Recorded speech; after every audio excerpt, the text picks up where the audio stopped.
गुरु और शिष्य की दिल छू लेने वाली कहानी। एक समय की बात है, एक गुरु और शिष्य घने जंगल के रास्ते से अपने आश्रम जा रहे थे।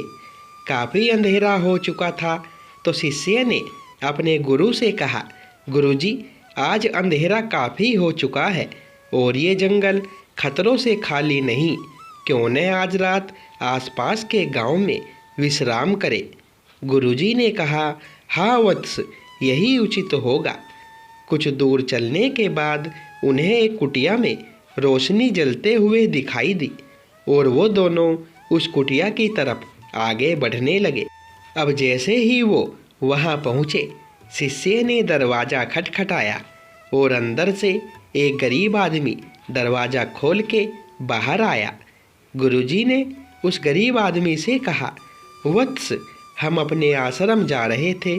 आज अंधेरा भी काफ़ी हो चुका है। क्या आज रात हम तुम्हारी इस कुटिया में विश्राम लेकर कल सुबह अपनी यात्रा शुरू कर सकते हैं? उस गरीब आदमी ने कहा, आप दोनों के आने से मैं धन्य हो गया। आइए, अंदर आइए। और दोनों गुरु और शिष्य अंदर गए। गुरुजी ने देखा कि वो आदमी बहुत ही गरीब था। गुरुजी ने उस गरीब आदमी से पूछा, हे वत्स, तुम क्या करते हो? उस गरीब आदमी ने कहा, गुरुजी, मेरे पास एक ज़मीन है। लोग कहते हैं कि वो एक बंजर ज़मीन है, उसमें कभी कोई फसल नहीं उग सकती। गुरुजी ने फिर उससे पूछा, तो तुम अपना गुजारा कैसे करते हो? उस गरीब आदमी ने कहा, मेरे पास एक भैंस है, उसके दूध को बेचकर मैं अपना घर चलाता हूँ। गुरुजी को अब सारी बात समझ में आ गई और वो दोनों जाकर सो गए।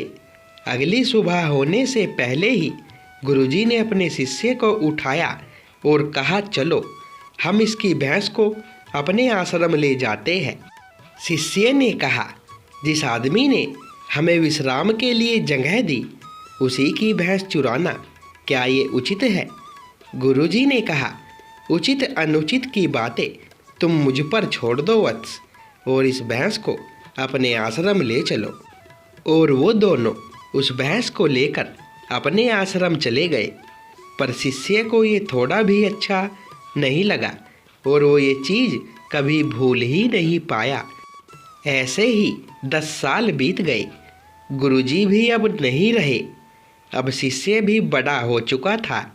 उसने निर्णय लिया कि क्यों न मैं उस गांव में जाकर उस आदमी को एक बार देख के आऊं।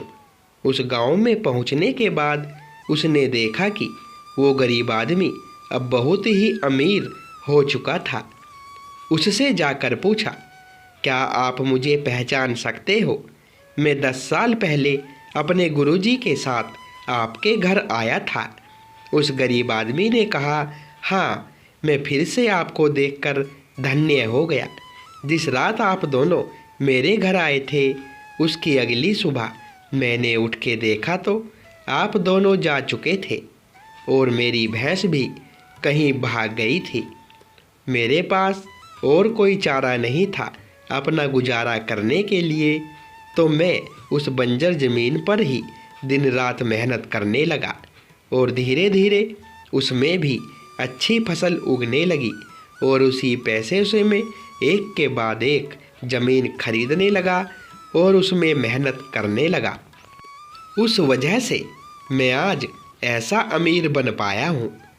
शिष्य को अब सारी बात समझ में आ गई थी कि क्यों उसके गुरुजी इस गरीब आदमी की भैंस को उससे छुपा कर ले गए थे। उसे यह समझ में आ चुका था कि कोई भी इंसान अपने आलसी और आराम की ज़िंदगी छोड़कर मेहनत करने से ही ज़िंदगी में सफल हो सकता है। तो दोस्तों, ये कहानी आपको कैसी लगी कमेंट में बताएं।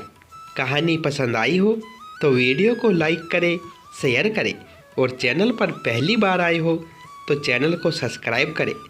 धन्यवाद दोस्तों।